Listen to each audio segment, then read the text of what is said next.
안녕하세요. 된 멘토 신범철입니다. 오늘 알아볼 기업은 아이컴포넌트고요. 아이컴포넌트에 관련된 이슈는 어떤 것들이 있는지 한번 같이 살펴보도록 하겠습니다. 아이컴포는 현재 디스플레이에서 산소나 수분을 차단해서 플렉시블 OLED에 쓰이고 있는 소재인 배리어 코팅 필름을 제조하는 기업이다라는 거죠. 그리고 최근 이 OLED 시장도 전반적으로 다시 살아나고 있는 모습을 보여주고 있고, 최근에는 스마트폰 중심으로 하던 OLED 시장이 IT 기기 시장 중심으로 매출이 반등을 하고 있다라는 겁니다.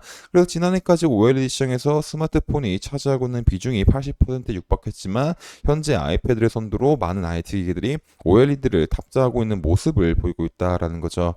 그리고 최근 애플 같은 경우는 2024년도 출시 예정인 아이패드 프로의 OLED 적용을 시작으로 해가지고 25년도부터 6년도까지 아이패드 일반 모델, 26년도부터 7년도까지는 아이패드뿐만 아니라 아이폰 폴더블이나 맥북 등 애플 전체 라인업으로 OLED 적용 모델이 확대될 것으로 예상이 되고 있는 상황이기 때문에 앞으로 이 플렉시블 OLED 수요가 더 증가하지 않을까라고 생각을 해볼 수가 있을 것 같습니다. 그래서 현재 이 디스플레이에서 전반적인 이슈를 살피게 된다면은, 일단 이 디스플레이에서 가장 큰 비중을 차지하고 있는 스마트폰 상황을 보도록 하겠습니다. 일단 이 표 같은 경우는 21년도 6월 달부터 23년도 10월 달까지 스마트폰 판매량 비중이다 라고 보시면 될 것 같습니다. 결국에 23년도 9월 달까지는 스마트폰 평균 판매량이 중간중간 반등이 나오긴 했지만은 결국에 평균치 밑에 위치하고 있었다라는 거죠. 하지만 23년도 10월 달부터는 스마트폰 판매량이 증가세로, 즉 27개월 만에 전환이 됐다라는 겁니다. 그러면 이때 왜 전환이 됐을까라고 보게 된다면, 이때 아이폰 15가 출시가 되게 되면서 많은 사람들에 대한 소비가 일어났고, 또 중동 지역과 아프리카뿐만 아니라 인도와 중국 시장 등에서 전반적으로 스마트폰 판매가 급증했기 때문이다라고 보시면 될 것 같습니다. 그리고 결국에 이 스마트폰 판매 반등에 있어서 주 역할을 했었던 애플 같은 경우는, 특히 애플은 연간 2억 대의 스마트폰을 생산하고 판매하는데 그중 전체 출하량이 95%가 현재 중국에서 만들어지고 있다라는 거죠. 그래서 중국은 여전히 애플의 최대 제조 허브이자 최대 해외 시장이다라는 겁니다. 하지만 중국 정부가 공공기관 내 외국산 스마트폰 사용을 금지하고 화웨이 테크놀로지 등 중국 업체들과에 대한 기업들과 격화가 되다 보니까 아이폰 같은 경우는 중국 내에서 판매가 급격하게 줄어들고 있다라는 거죠. 그래서 지난 2월달 같은 경우는 아이폰 중국 출하량이 33%나 감소했다라는 겁니다. 그러다 보니까 중국 내 스마트폰 같은 경우는 애국 소비 열풍을 해가지고 과거만큼 해외 기업들에 대한 판매량이 나오지 않고 있다라는 거죠. 결국 중국 내 해외 기업들에 대한 영향력이 줄어들다 보니까는 이 플렉시블 패널 출하에 대한 영향도 미치고 있다라는 겁니다. 그러다 보니까 LG 디스플레이처럼 스마트폰 패널을 공급할 수 있는 잠재 고객사가 삼성전자, 애플 정도로 한정되어 있는 기업은 신제품이 나온다고 하더라도 중국 스마트폰 시장을 대상으로 한 공급이 여전히 제한적이다 보니까 패널 출하량을 극적으로 늘리긴 어려운 구조다라는 겁니다. 하지만 반대로 중국 같은 경우는 수년 전부터 수준을 투자해가지고 이 플렉시블 OLED 시장에 대응해왔고, 최근 플렉시블 OLED 수율이 안정화가 되게 되면서 화웨이나 샤오미, 오포, 비보 등 글로벌 스마트폰 중국 업체가 중국 정부 기조에 따라서 자국 업체가 생산한 디스플레이 패널을 탑재하려고 하고 있는 요인이 강하게 작용하고 있다라는 거죠. 그래서 디스플레이 패널 업체인 중국의 BOE와 비전스와 천마, COST 등은 샤오미와 화웨이, 오포, 비보 등으로 증가하고 있는 자국 내 플렉시블 OLED를 기반으로 상당히 높은 패널 출하량을 유지하고 있다라는 겁니다. 그래서 최근 이 국내 기업들에서 이 디스플레이 패널 업체를 보게 된다면은 LG 디스플레이와 삼성 디스플레이는 전년도보다도 하락한 모습을 보여주고 있다라는 거죠. 특히 2024년도 1분기와 2분기에 대한 패널 출하량 예상치가 23년도 1분기와 2분기에서 LG 디스플레이는 약 9% 정도 줄어든 모습을 보여주고 있고, 삼성 디스플레이 같은 경우는 약 22% 줄어든 모습을 보여주고 있다라는 겁니다.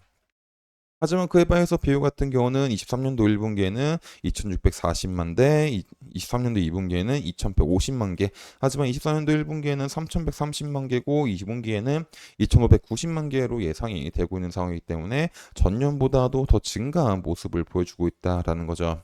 그래서 이제 아이 컴포넌트 같은 경우는 특히 배리어 코팅 필름을 만들어서 LG 디스플레이와 삼성 디스플레이의 덕을 보고 있는 기업인데, 이제 패널 출하량이 줄어들다 보니까는 국내에서에 대한 매출은 살짝 소폭 하락할 수도 있는 상황이 마련되지 않을까 싶습니다.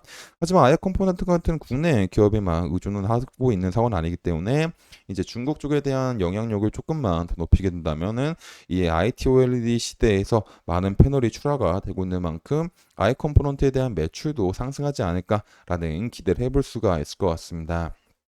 그래서 아이 컴포넌트 같은 경우는 이제 이 배리어 코팅 필름으로써 추가적인 성장 동력을 얻을 수도 있는 기업이다라고 보시면 될 것 같습니다.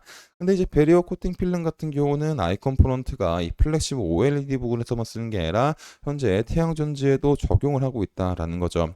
하지만 이 태양 전지에 적용을 하고 있긴 하지만 지금 아이 컴포넌트가 이 플렉시블 태양 전지 같은 경우는 아직까지는 이 태양광 시장에서 조금 더 연구가 필요한 부분이 있어서 상용화가 많이 되고 있는 상황은 아니기 때문에 지금 당장 이 플렉시블 태양전지용 배리어 코팅 필름으로서는 많은 매출을 못 올릴 수가 있는 점도 한번 생각을 해봐야 될 것 같습니다.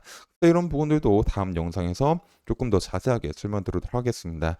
그래서 지금 당장 중요한 거는 아이 컴포넌트는 이 플렉시블 OLED 패널 출하 증가로 인해 가지고 배리어 코팅 필름으로써 이제 수요가 증가하면서 매출액 상승할 수 있는 상황이 마련될 수 있다라고 보시면 될 것 같습니다. 그래서 아이 컴포넌트에 대해서는 지속적으로 한번 살펴봐야 될 것 같습니다. 그래서 이런 부분들을 제가 지속적으로 확인해서 여러분들한테 알려드리다 보니까 아이 컴포넌트에 관심 있으신 분들은 제 영상을 시청해주시면 감사하겠습니다. 그래서 아이 컴포넌트에 대한 주가도 한번 같이 살펴보도록 하겠습니다. 결국 저점에서부터 약 거의 100% 정도 100%가 넘는 상승을 보여줬지만은 결국 이 고점 부근에서부터 눌리는 캔들이 나오게 되면서 가격이 하락을 하고 있다라는 거죠. 그리고 중간에 다시 반등이 오나 했으나 여전히 이런 부분에서 매물대로 작용했기 때문에 돌파하지 못하고 다시 눌리는 캔들이 나옴으로써 하락 추세가 지속이 되고 있다라는 겁니다. 결국 이 하락분으로 인해 가지고 모든 이평선들이 역배열 형태를 이루고 있기 때문에 지금 당장 상승 추세로 돌아가기에는 힘든 상황이다라고 보시면 될 것 같습니다. 그래서 지금 같은 경우는 관망을 하면서 아이 컴포넌트가 이런 바닥 부분들을 잘 지켜줄 수 있을지를 확인하고 만약에 잘 지켜준다라고 했을 때는 여기서 추가적인 반등이 나오게 되면서 이 라인을 돌파하는 캔들이 나오는지를 먼저 확인해 봐야 되지 않을까 싶습니다. 하지만 지금 당장 이 바닥을 만들면서 상승하기에는 조금 이른 감이 있다 보니까 지금은 이 바닥 부분을 잘 지켜줄지 먼저 살펴보는 게 더 중요하지 않을까 싶습니다.